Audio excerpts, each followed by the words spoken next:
ask someone to draw a picture and you see immediately the sadness wash over their face.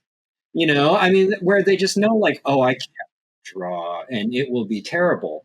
I'm Gary Hodges. I'm a professional illustrator, and I'm also behind Dinosaurs versus Marsbots, which is my indie comic.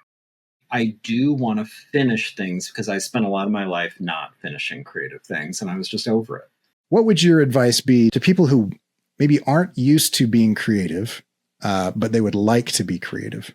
That's a massive question. But I think the most important first step is you have to be intentional about it, in the sense that you actually have to make the decision, the internal decision, that you want to be a creative, that you want to take on a creative pastime. Now, that sounds very basic. That sounds very 101, but I think it's psychologically important. I mean, you really need to articulate that, at least to yourself, if not outwardly. I want to do this. You're going to meet, if you're a creative, maybe you've met them already. Maybe you feel like you are one of those people right now that can't seem, they sort of want to make art, kind of. They talk about it a lot. They think about it a lot, but they're not really doing it. They can't seem to find the motivation. They can't seem to find the time. It's just a lot of floating and wandering, this eternal limbo of like, someday I'll do it. A diagnosis of that I spot a lot, but a lot of people don't want to hear, is maybe you don't want to do it because you don't want to do it. Like, let's be real. Maybe you just don't want it enough, and that's fine. That's nothing to feel bad about, but I think you need to be real with yourself about, is this important to me or not? If it is important to you, if you do care about it, if this is something that you want to make a priority in your life, it's the metaphor I used is, it's an engine that fuels itself. You're not going to feel the temptation of Netflix or video games or whatever other thing is distracting you from artwork. You're going to want to do it. You're going to be self-motivated. I think that's the first step, is just thinking about it and deciding, no, this is important to me because I care about it, because it means something to me. And I'm making this decision. I'm going to go forward with this. I want to push back a little bit and just get your thoughts on this, because I think it's an easy cop-out to say, well, if you're not motivated, then maybe you just don't want it. And the reason I say that is because you've got people that really do want it, but maybe they have, problems with executive function. Maybe there's some neurodivergence that's causing, like actual commitment and focus to be an issue, in which case I don't think it's fair to say that they don't want it. Mm-hmm. And then I also think if you were raised in an environment of constant stimulation, to want something enough to where you can overcome decades of programming, to just like sit down and be incredibly bored and lonely for, hours at a time. I don't know that that's a willpower or a wanting thing. Well, I think there's a lot there. I do think there is an aspect of willpower to it. You can intellectually decide this is important to you. You can make the decision, I'm going to do it. That's where the willpower comes in. You're not going to want to do it. You have to actually kind of parent yourself a little bit. You're going to have to overrule your tendency to not go. And just like you said, art is a similar thing. You decide after a few weeks, like, I don't want to do this. Like, no one cares. No one's going to hold you to it. You have to hold yourself.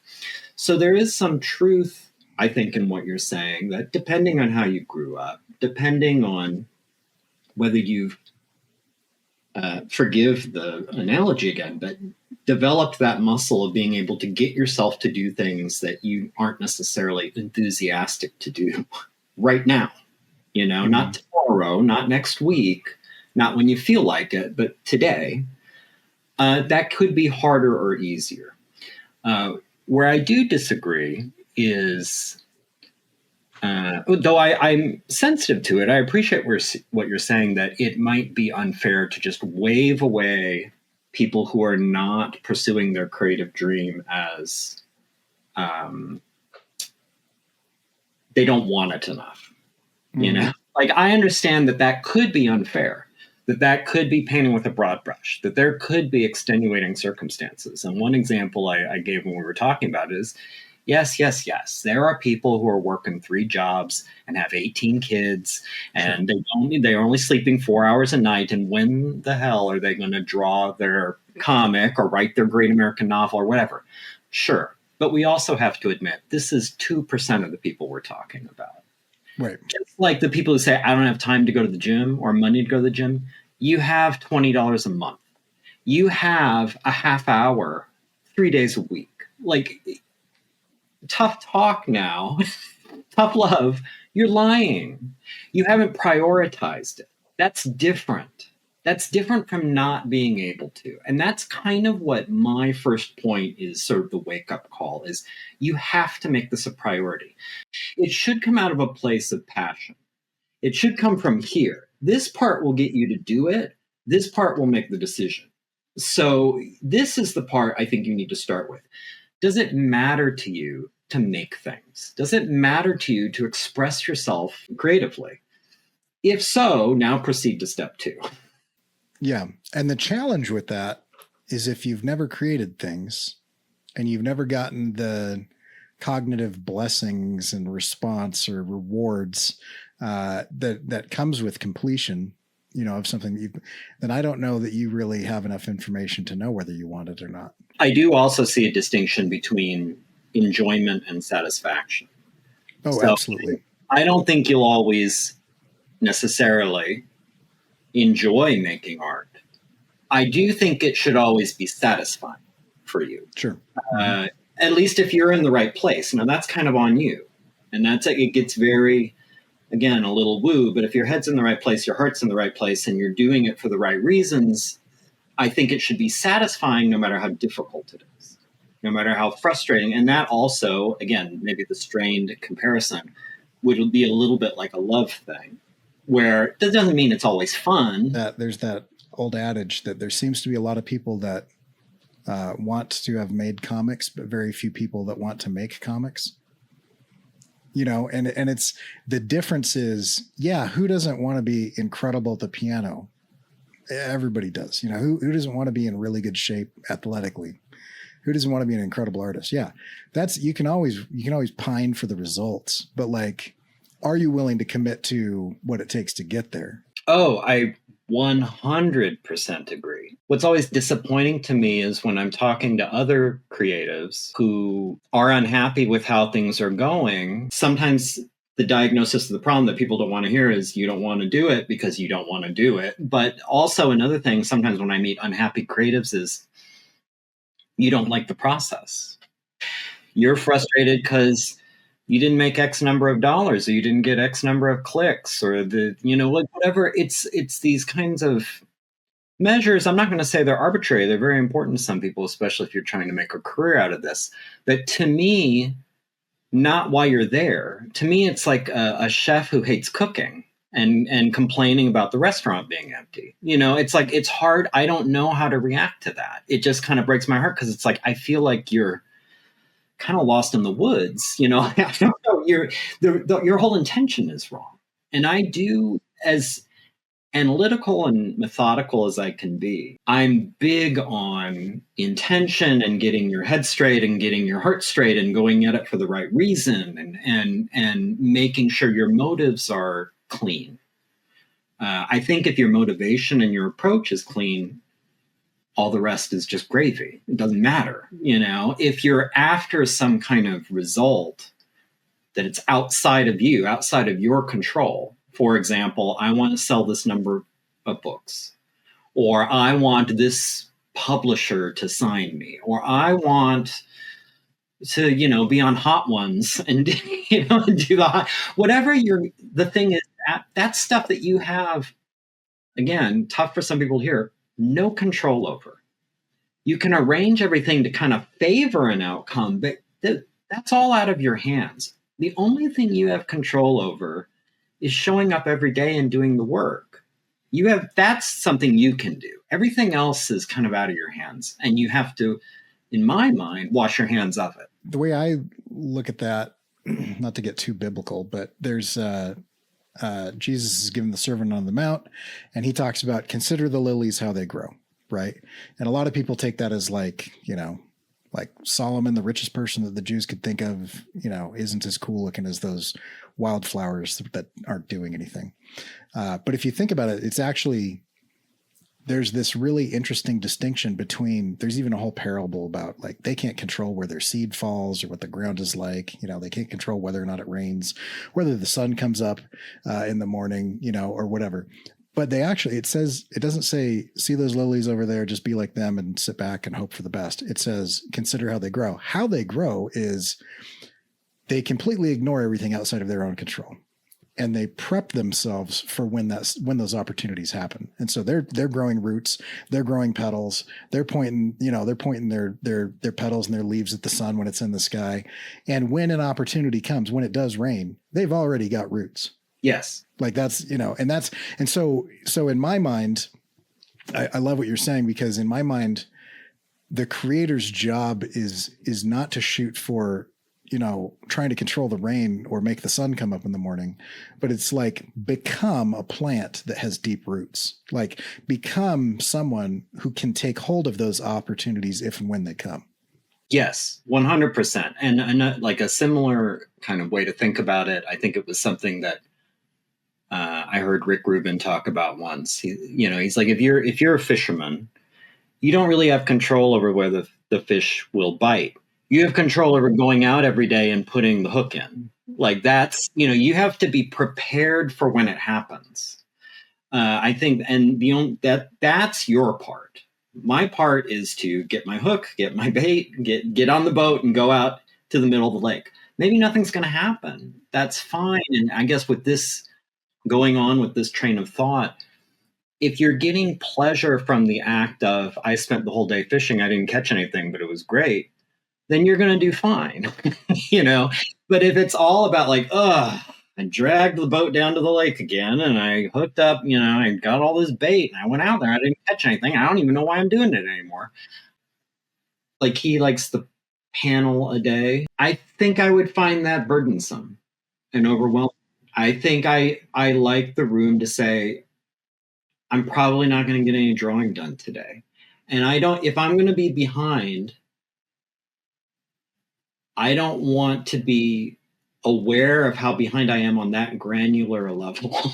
You know what I mean? Where every day I can know where I'm supposed to be per panel. Like that to me seems tyrannical. Like but a page a week, it's the largest unit. If you're talking about comics, it's the largest unit you can reasonably break your book into. And I think for me, at least, with the way what I have in my life and don't have in my life, a page a week is reasonable. Like it's doable. I have to stay on it. I can't get lazy about it. But as long as I'm doing something every day, even if it's something small, like I can usually hit that goal. If I didn't have at least that, if I didn't have at least, these are the pages I intend to be starting each Saturday, and therefore this is when I think I'll be done drawing the book. I don't think I'd be as productive. And the only evidence I have for that is my entire life before I did D versus M, where I was unsuccessful at finishing any ambitious project. I got to a point in my life where it was important to me, and that kind of goes back to where we started this conversation. But also, I never really was serious about a schedule.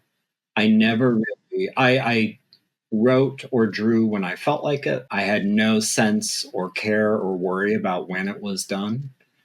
And as a result, my productivity was all over the place. If I'm not keeping my eyes focused on some fixed point on the horizon, this is where I'm trying to go.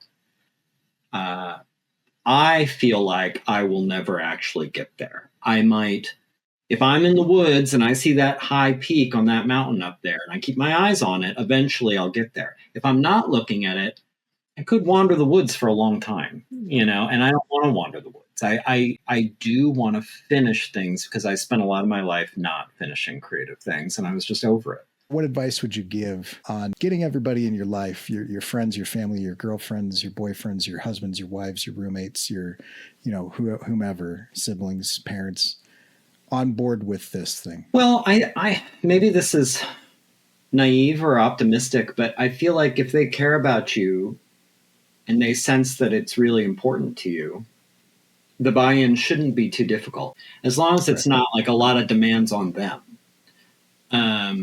Which it can turn into, I think, in a couple situation. So, for example, yeah, if you were like, look, I'm not going to be able to help with the kids or keeping the house clean or even really talk to you much for the next 8 months, you better be cool with that. Like that's ridiculous and unfair and unreasonable. But I think as long as the goals you've set out for yourself are fair, that makes sense. And they can tell, again, this is important to me. This makes me happy. This is, I think, if you want to get metaphysical about, this is what I'm meant to do. I think the sell is pretty easy. I do find, though, it's a much easier thing to find buy-in for if whoever you're with shares this disease. if they get it. My girlfriend is a classical musician. She has to spend hours and hours practicing and then performing, and she gets art. She gets the idea of pouring yourself into art. She gets the idea that the amount of satisfaction you get out of it is directly related to the amount of blood, sweat, and tears you put into it. Okay, so she gets it. She totally gets it. And I'm basically making those same kinds of allowances for her. If she's like, I need to practice tonight, or I can't go out or whatever, because I need to do this or that, I understand. Not everyone's going to have the fortune of being with someone who's also a creative. And that's where I go back to, I think you just have to communicate that this is important to you and it brings you joy or satisfaction or fulfillment or whatever words you would use. And again, if they care about you and you're not unduly burdening them with your dream, should be fine. Yeah. If anything, I would go so far as to say is it'll help you sort out some people in your life. If some people are like, and I'm not, this hasn't happened to me, then thankfully there's some like, I don't know what Gary's deal is. We never see him anymore. He's always working on his comic. It's like, this is a relationship I probably could have done without. Like this, it'll very quickly sort out who's kind of excited for you. Having the creative community is important. So, I mean, that's something that needs to be fed and nurtured as well. Let's talk about accountability partners. I think there are maybe 2 or 3 ways to look at this.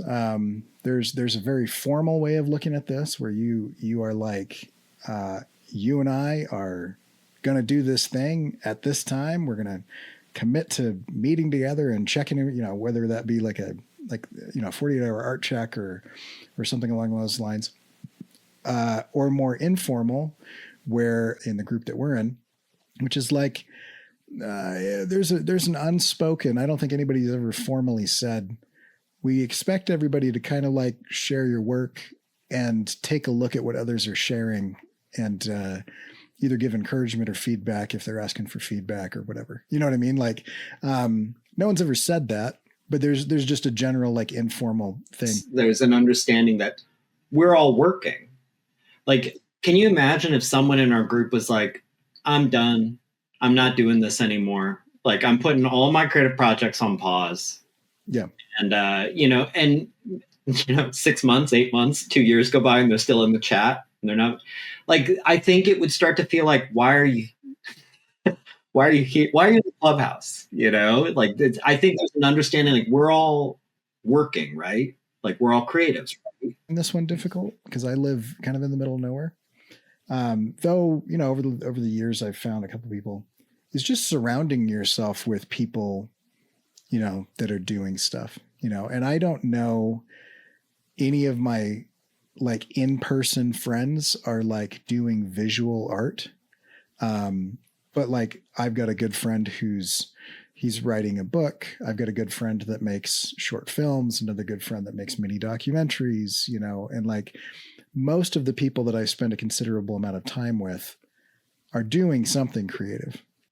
It's one of the, in my opinion, it's one of the few things the internet's good for is when you are either geographically isolated or ethnographically isolated, which I think creative. I think the odds once you get out of an art class or art school environment, the odds that any person you're going to meet is a creative of any kind, poet, a writer, a photographer, a visual artist, a dancer, a musician, whatever, doesn't matter. I think the odds that they're one of them, I would say I'd put it in 1 in 10. Like I don't know what your experience is. Like it's uncommon. And I probably move in slightly different circles, right? Mm-hmm. So I'm probably more likely to bump into them than like I'm not working in like an office. I'm working in an educational environment where right. Academia, I think that's a bizarre. It's weird. It skews in all sorts of weird directions. But I think But then before that, I was part of marketing teams, which tends to have people that are like, this is how I'm paying the bills, and what I do for fun is, whatever. Right. So your occupation can trend towards that. I don't think there is a person out there that shouldn't be doing something creative. I don't know why you exist as a human being if you are not using one of the main things that differentiates us from the rest of the animal kingdom. Right. Like otherwise, why aren't you a bear or a wolf or a squirrel? Like you're a person. Right. And if you are not making stuff or thinking through things or expressing yourself, then you are wholly a consumer and will easily be replaced by some sort of robotic software algorithm of consumerism. I just don't know what the benefit of you is as a person. That sounds super harsh. It was fine for a while, but that last line was harsh and a little. And I mean, I don't mean to society. I mean to yourself. You know what I mean? Like, how are you? And this is where I have a huge blind spot because of my worldview, and I understand that there's probably something that I'm not getting, but. How are you not just spending all of your time in numbing behaviors, killing time, waiting for death? If that's what they're doing, in my opinion. Something, yeah. So look, I think where we're on the same page is it's hard to conceive, and here's my hint of I really don't think of it as elitism. I see it as again being firmly in my ethnographic tribe and not being able to really kind of understand outside. When I see what a lot of normal people's lives are, where they go to work and importantly, maybe a job they don't even care about, whatever. Sure. The returning desk at Target or something, and then they come home and then they watch Netflix all night, and go to bed. That is hard for me. That seems like a really... For me, it would be a sad, bleak existence. Now, here's where I try to exhibit some empathy. I do think once we get older, it is hard to recapture that ability to play creatively.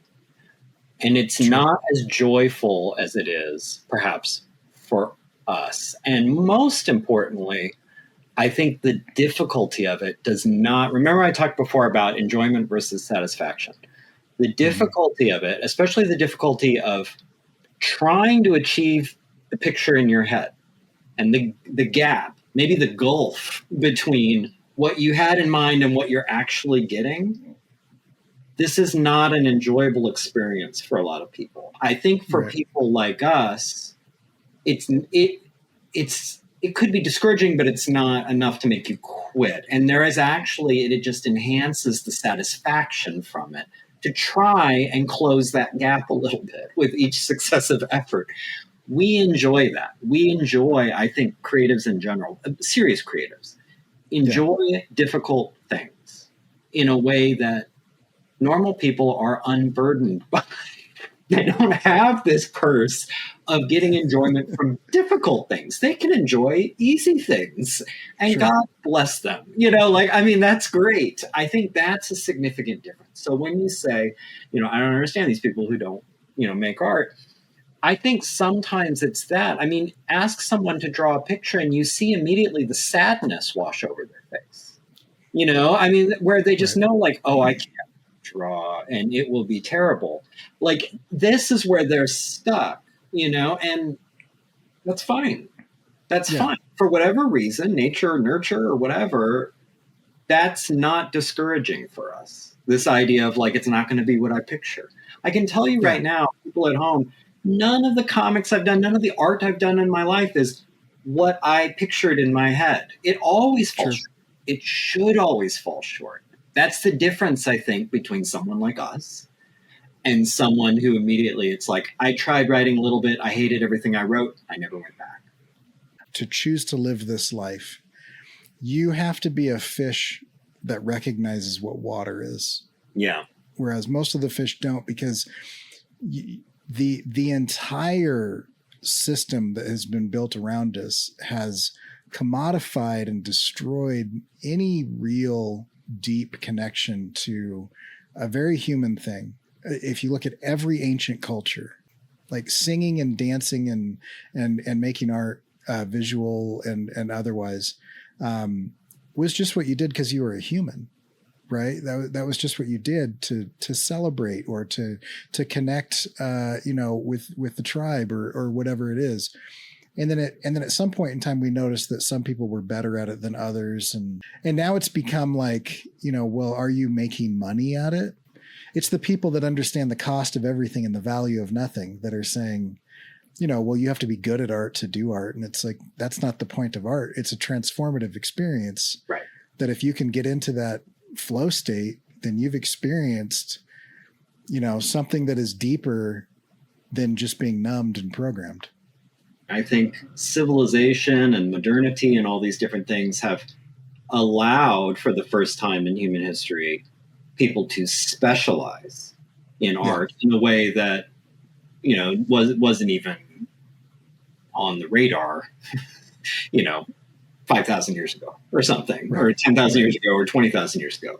Yeah, you're right. It was all of us painting our faces and chanting together and carving things. And, we were all enjoying this and doing this and getting something out of it.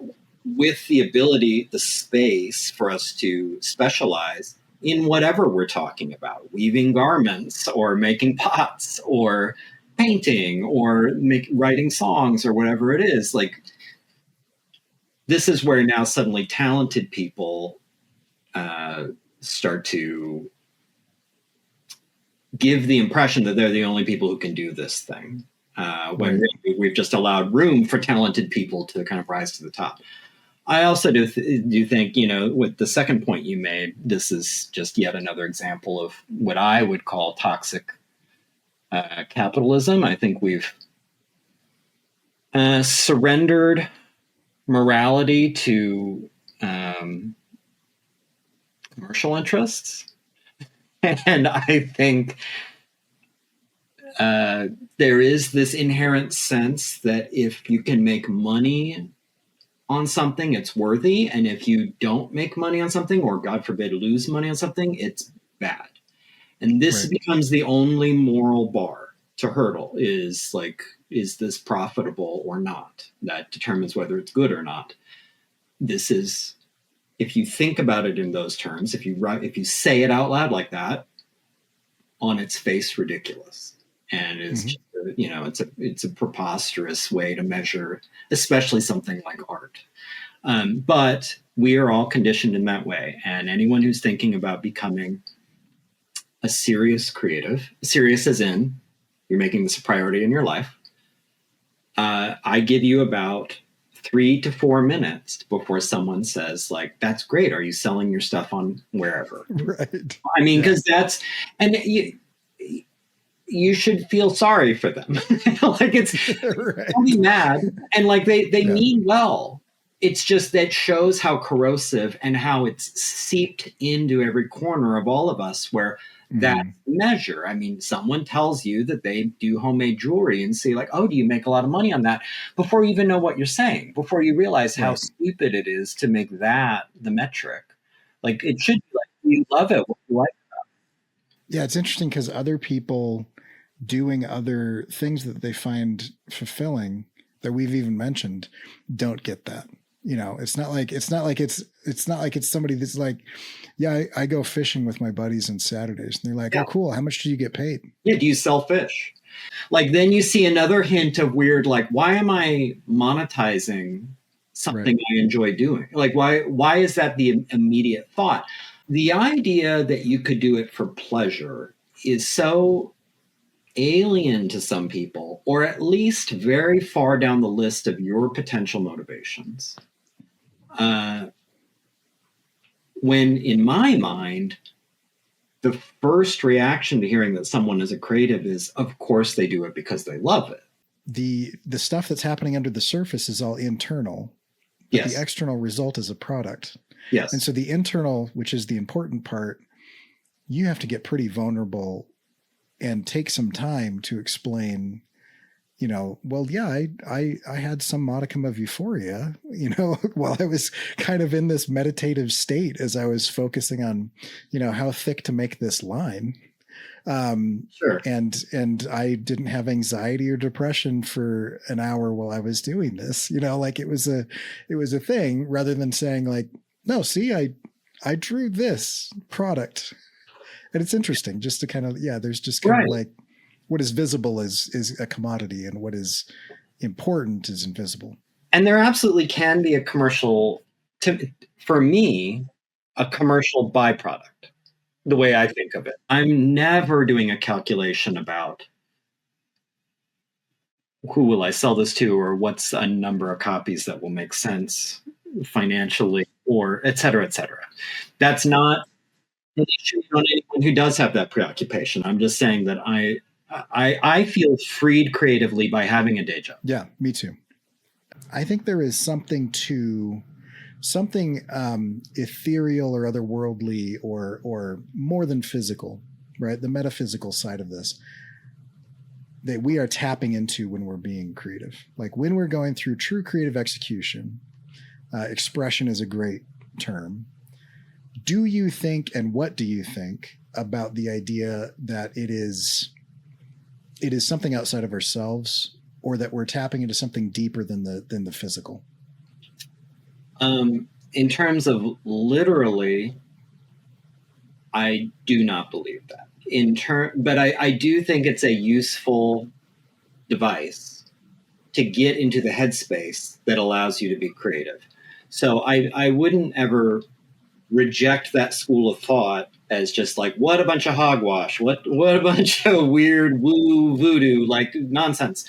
I think it's useful, just the way I would say, again, as someone who just proclaimed himself agnostic, I think prayer is useful in that it helps you kind of articulate thoughts. And I do see there's a value in whether you're actually saying it audibly or saying it internally to yourself, articulating thoughts. Okay, so I throw it in that same camp. I think that is a useful way to think about creativity, that there is art out there that you just need to be open to. It's a little bit going back to the Rick Rubin thing of, I am in the boat, my hook is in the water, you know? Mm-hmm. And I think that idea of I'm ready to receive inspiration is a little bit like being in the boat with your hook in the water. I think it keeps you in the right headspace to work. So I love the idea. Do I think it's literally the case? No, I don't, personally. Interesting. So you're saying that is a means to an end, that way of thinking can get you into that headspace. And then are you saying that the belief that there is, this beings outside of time, the muse, the genius. I mean, you've got Rick Rubin, you've got Stephen Pressfield, you've got, Elizabeth Gilbert, you've got all of the, I mean, you've got the ancient Greeks and you've got the Egyptians, and they all have this similar type of concept, right? So whereas what Rick Rubin would call source, are you saying that that's purely internal? I believe so. I think it gets into look, it's something that you can't take full credit for. Just the same way you can't take full credit for your individuality or your personality. Like, this was a complex combination of nature and nurture. I think it's why art is generally comprehensible to whatever society you're in and time you're in, because you are, in a way, you're taking all these influences, you're putting your own personal color and stamp on it, recombining it and representing it in a way that is a form of communication. So yes, it's internally generated, but steering hard away from this idea that there is something unique and special and magical about an artist or a creative, that they're just doing this through their own pure individuality and specialness. I think they owe a great debt to everyone around them, everything around them, and everything that led up to this point in time. We're locked in our bodies. We're seeing each other. We're in our skeletons, or meat-covered skeletons, and we're gazing each other through these kind of bleary eyes. And how can I somehow pierce all that and show that, like, you and I, we're like this? I think that's sort of the great purpose of art, is to try and, again, like Ebert's empathy machine, to show like this thou art that kind of action in the things we're showing them. And as silly as it is with my sci-fi horror comic, my silly little sci-fi indie horror comic, anyone who's read them knows that that's a little bit of what I'm hammering on, is like, I'm trying to show you human stories and show you some universality here, and show some empathy and show some sympathy and show some compassion, and say something real about us. Because I think ultimately that's what art should do.